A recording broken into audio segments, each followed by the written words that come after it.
किसी महान इंसान ने कहा था, हम हमेशा उम्मीद अच्छे की करते हैं, फिर जो मिल जाता है उसी में खुश हो जाते हैं। हम उम्मीद अच्छे की करते हैं, फिर जो मिल जाए उसी में खुश हो जाते हैं। जो मिल जाए उसी में खुश रहना, ये बातें प्रैक्टिकली कितनी लॉजिकल हैं, इसी को बयां करती है ये मूवी सोल।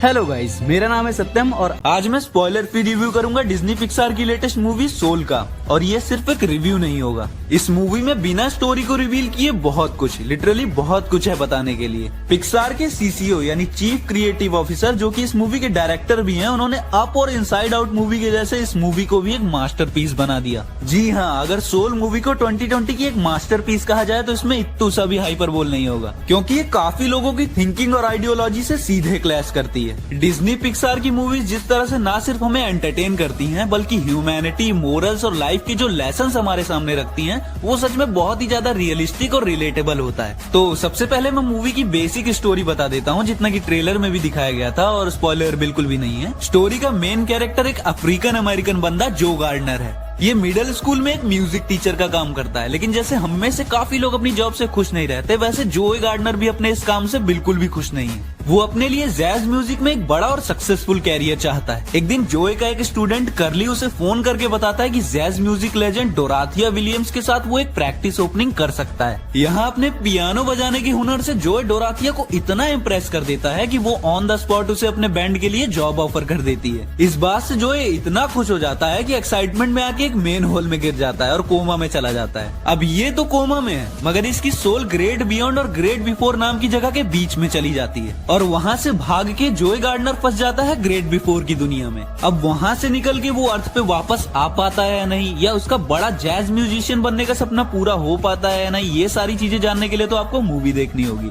वैसे सोल है तो एक एनिमेटेड मूवी, मगर मुझे लगता है कि ये बच्चों के लिए नहीं है। बच्चों के लिए नहीं है से मेरा मतलब ये नहीं है कि मूवी आर रेटेड है या इसमें कोई वायलेंस सीन या डिस्टर्बिंग सीन है जिसे बच्चे नहीं देख सकते। आई जस्ट वांट टू से कि इसका कंटेंट काफी मैच्योर है। बच्चे इस मूवी के फनी जोक्स और एनिमेशन को तो डेफिनेटली एंजॉय करेंगे, मगर मूवी जो डीप मैसेज देती है उससे शायद ही वो रिलेट कर पाए। ऐसा मुझे लगता है, मैं अपना पर्सनल ओपिनियन किसी पे थोप नहीं रहा, बट शायद मूवी देखते टाइम आपको भी ये सेम चीज फील हो। हमारी सोसाइटी में रिश्तेदारों द्वारा, टीचर्स द्वारा, इवन हमारी फैमिली द्वारा हमेशा से एक ही चीज सिखाई जाती है, बेटा अगर लाइफ में खुश रहना है, सक्सेसफुल होना है, तो एक गोल, एक टारगेट सेट करके रखो, उस टारगेट के अकॉर्डिंग स्ट्रेटेजी बनाओ, मेहनत करो, फिर सक्सेस तुमको मिलके रहेगी। और हम साला उस गोल को अचीव करने में इतना खो जाते हैं कि जिंदगी जीना ही भूल जाते हैं। हमारे पास मुस्कुराने की, खुश रहने की इतनी सारी वजहें होती हैं, मगर हम उनके बीच होते हुए भी उन पलों को जी नहीं पाते, उन खुशियों को महसूस नहीं कर पाते। अब मूवी मिसगाइड बिल्कुल नहीं करती कि कोई टारगेट मत बनाओ, लाइफ में कोई गोल ही ना सेट करो, बिल्कुल करो, लेकिन उसे अचीव करने की राह में इतने भी ना खो जाओ कि जिंदगी के उन पलों को जीना भूल जाओ जिन्हें आप बार बार नहीं जी सकते। ये मूवी सक्सेस या फेलियर के बारे में नहीं है,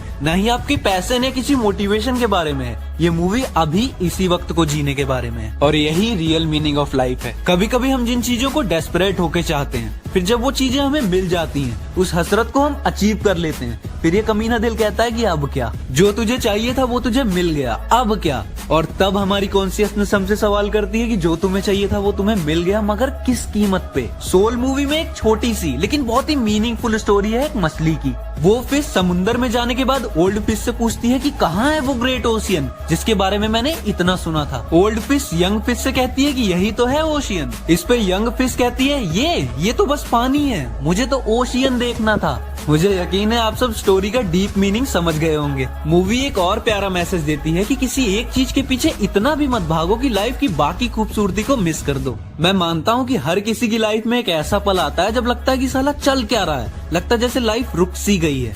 वो पल हमें मेंटली तोड़ के रख देते हैं, मगर हमें ये समझना होगा कि लाइफ एक ही है और काफी छोटी है। हमें कोई मोटिवेशनल स्पीच हेल्प नहीं कर सकती, हमें उन सिचुएशन से खुद ही ओवरकम होना होगा। आपको ये समझना होगा कि दुनिया में हर तीसरा इंसान किसी न किसी वजह से परेशान है, आप अकेले नहीं हो मेरे दोस्त। मूवी का कैरेक्टर जोए गार्डनर इतने सालों से सक्सेसफुल जैज म्यूजिशियन बनने का सपना देखता रहा, और जिस दिन ये सपना सच होने को हुआ, वो मेन होल में गिर के कोमा में चला गया। एग्जाम्पल के तौर पे मुन्ना भैया सारी जिंदगी किंग ऑफ मिर्जापुर बनने का ड्रीम देखते रहे, और जिस दिन कालीन भैया ने उन्हें मिर्जापुर की गद्दी सौंपी, उस दिन गुड्डू भैया आए और उनको पेल के चले गए।